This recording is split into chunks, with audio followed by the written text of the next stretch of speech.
Hello Nick Thickman fam, welcome back to another Creepypasta reading with Nick Thickman.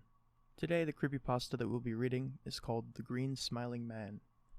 This one is a very disturbing Creepypasta, so if you don't like those things, you might want to stay away from this one, but it's very good.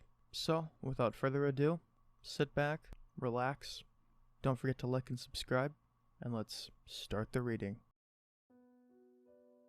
Hi, my name is Jason, and I'm going to tell you a story you definitely won't believe, but please, trust me. It all started about a week ago when my friend Bill and I decided to meet up at our local mall to go shopping together, just for something to do. We did our shopping like normal, and we went down to catch an Uber back to my place, but something was amiss. The Uber was a whole 10 minutes late, and it gave us a suspicion that something strange was going on. The driver seemed to have stopped randomly in the middle of the street. We waited an entire half hour for Uber to arrive until suddenly I got a notification saying that the ride was cancelled. We thought that it was no bother on us, so we tried to order another ride, but none were available. Well, I guess we're walking back to your place then, Bill said dejectedly. Oh, it's not that big of a deal, it's only about 3 miles, I retorted. Well, with no other options, we got walking. Let me tell you, that was the biggest mistake of my life. Everything went as expected, until about a mile in as we walked by an alleyway, when out of nowhere, a disheveled man ran out full speed towards us. We both stood and froze in unison, expecting him to assault us or something, but that isn't at all what happened. The man put his hand on my shoulder and frantically said, You have to get out of here, now! And it was only then that I noticed the slashes on his blood-stained clothes. Bill quickly spat out, Why the hell? What's going on? Do you need help? It's unlikely you've heard about this. But there's these urban legends around town about a green creature that wears a smiling mask. Let me tell you, it's real, and it's on a manhunt for anyone it can get its claws on. Now please, get out of here and don't worry about me, the man said hastily before turning and running off. As the man ran away, Bill stood back mortified, with the most shocked face I've ever seen. Jason, I've heard those stories, but I thought they were fictional. The rumor goes that there's this monstrous, odds-defyingly fast creature here in this city, and there's a cult who worships it. They make art, music, catalog its every kill, etc. But I thought that was way too outlandish to shut it.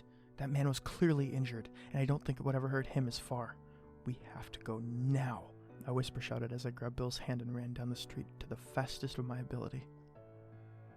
We ran for as long as we could, about another mile. This has to be safe, right? I asked. Yeah, this should be good, but let's hide for a bit just in case, he responded. We duck into an abandoned shop, and hid for what felt like a good 10 minutes. There's no way that thing could still be on our trail, is there? I asked Bill, and he quickly put his finger to his lips in a shh sign, so I quieted down. And as I quieted down, I could hear it. It sounded as if claws were being scraped on stone, and the sound was drawing closer. We scrambled out of the building as quietly as we could, and hid in an alley about 2 minutes away. How the fuck did it know where we are? There's only a 1 in 7.5 trillion chance of it finding us, Bill said in shock. I have no idea, but you're the scientist here, I respond. When all of a sudden, at the end of the alley, I see a white, circular mask with a big smiley face on it peek around the corner, and it was soon followed by the rest of the figure. It was truly an unbelievable sight.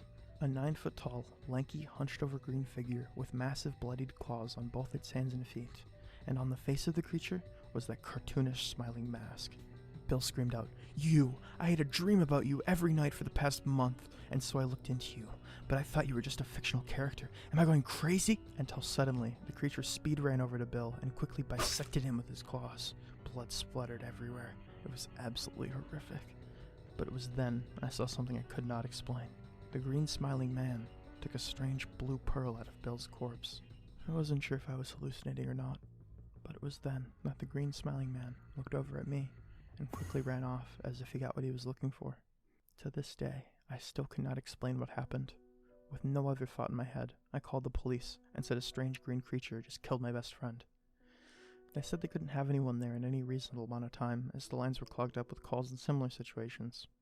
I just left them with the info of where the body was, and they told me to go home.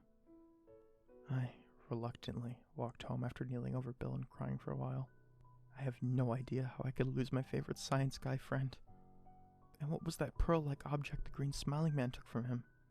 And so I just walked home, covered in blood, with no answers.